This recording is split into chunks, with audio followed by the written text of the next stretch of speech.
السلام عليكم ورحمة الله، إن شاء الله تكونوا بخير وعلى خير. مرحبا بكم في فيديو جديد على القناة. اقتراح اليوم غريبة بالفينو بدون دقيق أبيض، كتجي خطيرة في المذاق، مقرمشة وكتذوب في الفم، جمع ما بين القرمشة والهشاشة. هانتوما كتشوفوا كيفاش كدير وسمعوا القرمشة، المذاق ديالها خطير. وحتى المكونات ديالها يعني مكونات اللي هي بسيطة وبكمية تبارك الله، اللي كمية اللي هي معقولة. فبقوا معنا للاخير اذا عجبتكم الوصفه. ما تنساوش اللايك الفيديو واشتركوا في القناه اذا كنتوا كتزوروها لاول مره، فعلوا الجرس باش توصلوا بكل جديد وفرجه ممتعه لكم جميعا. على بركه الله، عندي جوج بيضات، شويه ديال الملحه فقط اللي غتعدل لينا الذوق، كاس لاروب ديال السكر سنيده او سكر حبيبات،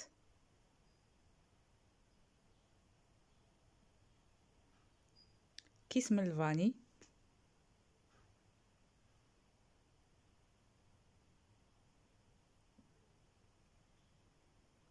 عندي هنا راس ملعقه ديال نكهه الناطه اللي بطبيعه الحال كتبقى اختياريه، الا توفرات ضيفوها، ما توفراتش ممكن تستغناو عليها. انا كيعجبني المذاق ديالها.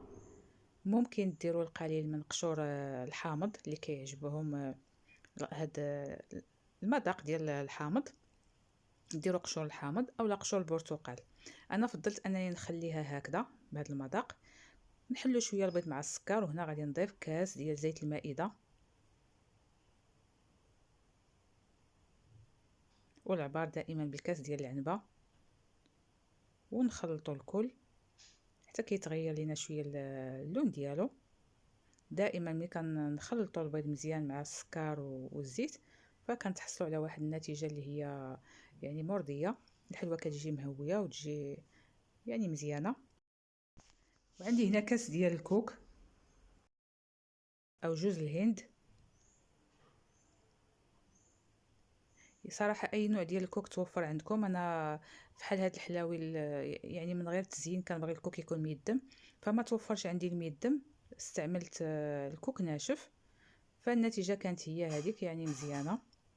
انا كنخلي غالبا كنخلي غير التزيين. هنا عندي كاس ديال النشا،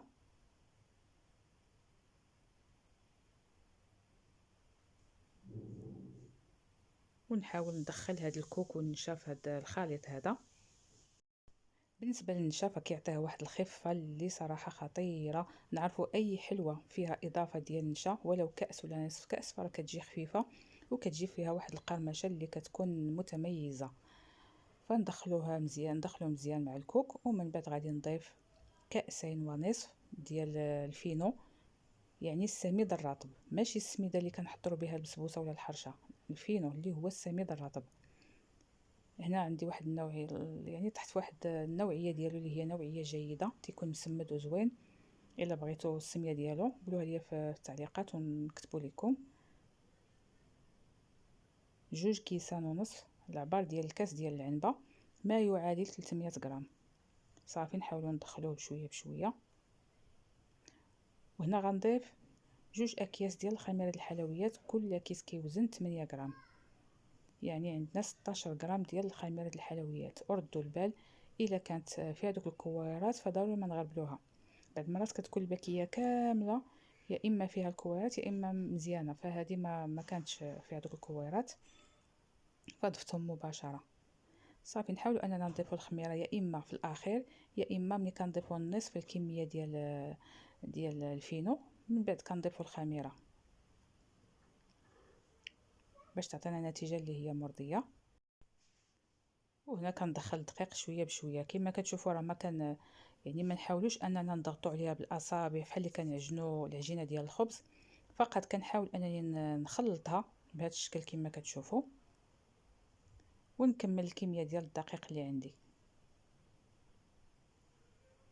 يعني المقادير اللي عطيتكم راها مقادير مضبوطه، والعجينه في الاخير راه كتبقى كتلتصق باليد واحد شويه ضروري. صافي هنا كملت الكميه كامله.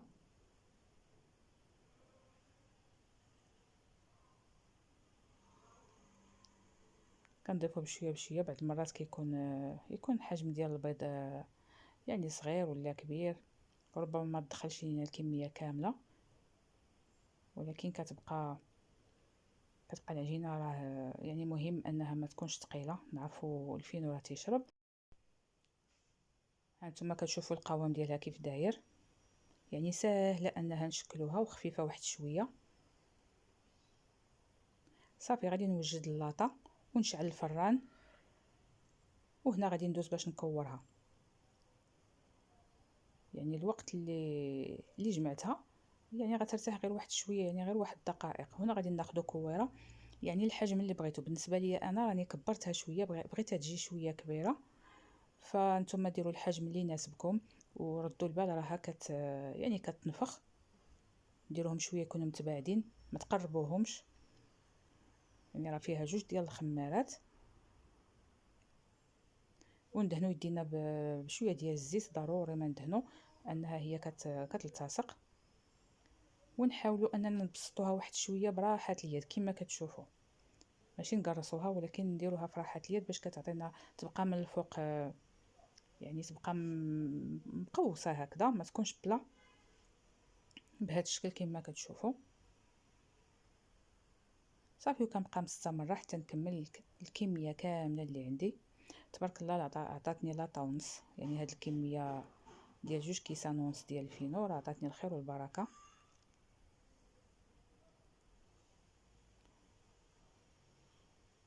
ما كنديروهاش لا في سكر كلاصي ولا ما كنمرمدوش، يعني كنخليوها كيف ما هي. من بعد ما كملت الكميه كامله اللي عندي ندخلوها الفران درجه حراره متوسطه، يعني ما تكونش عاليه بزاف لانها دغيا تحرق لكم، فتكون متوسطه اولا فايته واحد متوسطه واحد شويه، وطيب لينا من الوجه هو الاول حتى كتحل. ومن بعد كنديروها طيب من التحت. الا درتو درجه حراره عاليه فردوا معاها البال. صافي من بعد كنقصوا الفران ونخليوها تحمر من التحت باش تجينا نتحصلوا على التقرميشه، ما نجهدوش عليها من التحت، خليوها طيب على المهل. صافي حتى كتحمر وهي راه دغيا كطيب كنتحصلوا عليها بهذا الشكل كما كتشوفوا. ها هي كتشقق وكيتضاعف الحجم ديالها وكتجي مقرمشه، واحد جمعه ما بين القرمشه والهشاشه، وصراحه كتذوب في الفم، كتجي بحال شي بسكوي. ها نتوما كيف كتجي. نتمنى تجربوها لان واحد المذاق فيها صراحه مذاق لذيذ بزاف. ها نتوما تسمعوا التقرميشه وفي نفس الوقت كتجي هشيشه. نتمنى فعلا انكم تجربوها باش تعرفوني علاش كنهضر. الا وصلتوا حتى لهنا ما تنساوش اللايك للفيديو بطبيعه الحال الا عجبكم. انا غنعاود نهرسها معكم هنا. هانتوما سمعوا القرمشه. نتمنى انكم تجربوها فعلا. شكرا على حسن المتابعه، ونلقاكم في فيديو قادم ان شاء الله.